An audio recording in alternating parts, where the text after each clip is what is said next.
Putik yan, nakuha na niya yung babae. Bakit pa niya tayo sinusundan? Sino ba siya? Anak! Wala akong pakialam. Basta patayin natin.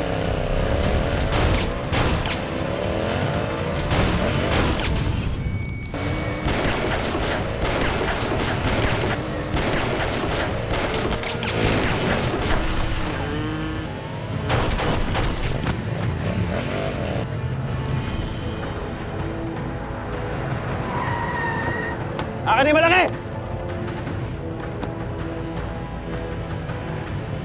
Pasok!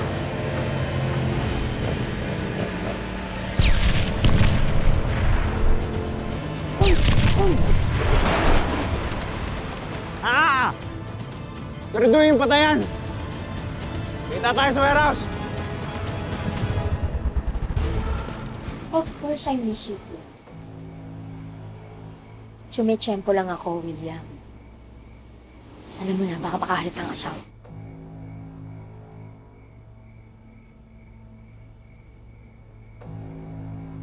Sige na. I love you. Oh, mahal, sino kausap mo?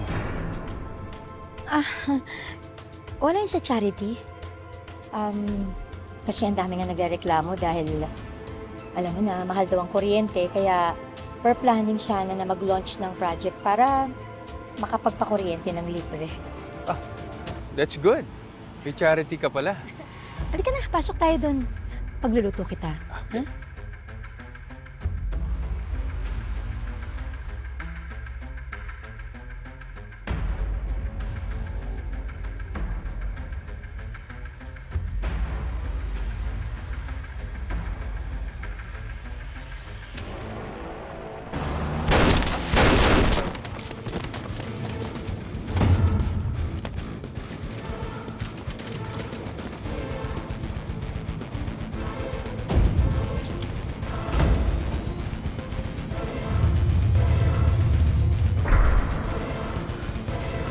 Hindi pa ako tapos sa inyo.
Di ko alam kung tama yung narinig ko eh.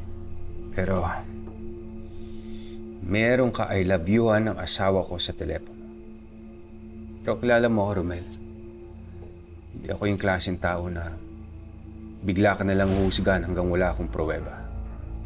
Kaya kung ano man yung narinig ko eh, hindi ko kayang komportahin yung asawa ko. Or maybe, ayoko malaman kung ano ang totoo. Mayor, sa totoo lang ha, kahit ho ako, Nagtataka ako paminsan kung bakit inaabot ng gabi si Madam sa mga charities niya.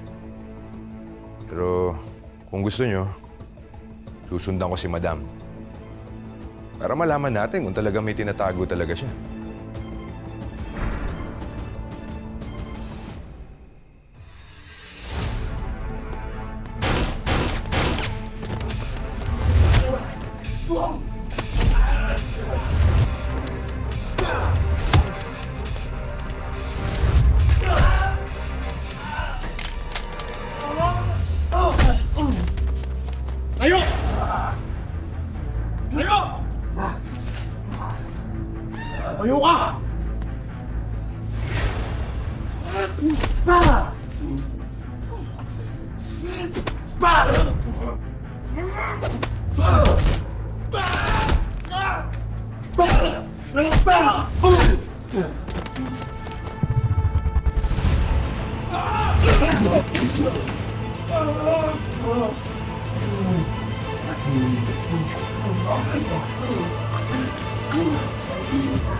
Naiintindihan mo naman ngayon kung bakit.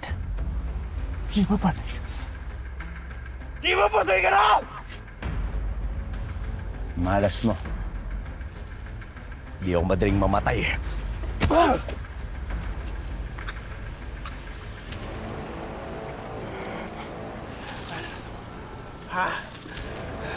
Gumaganti ka sa akin? Ramirez ba ka? Wala akong sasabihin sa'yo, Hal. Wala akong sasabihin sa'yo.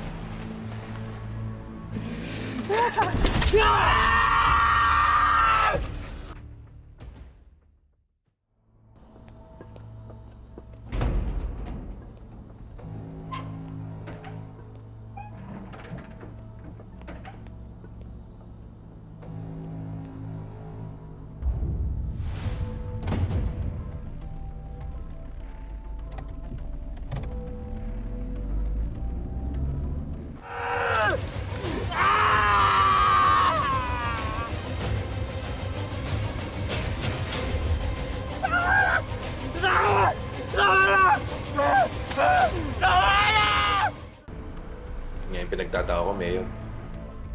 Hindi nagpunta ng charity si Madam. Doon siya nagpunta kay Senator William.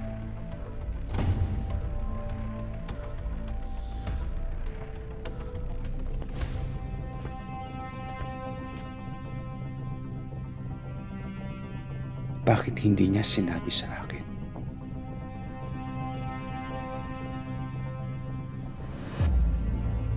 Sabihin mo sa akin. Bakit niyo pinatay ang pamilya ko? Sino kayo? Anong atraso namin sa inyo?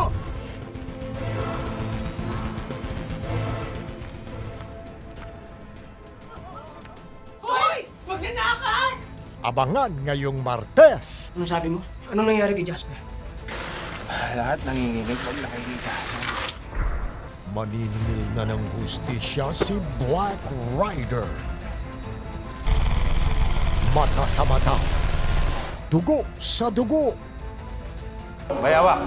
Arreglado, bossing. Tatay talagang drama. Sige na po, palit na po.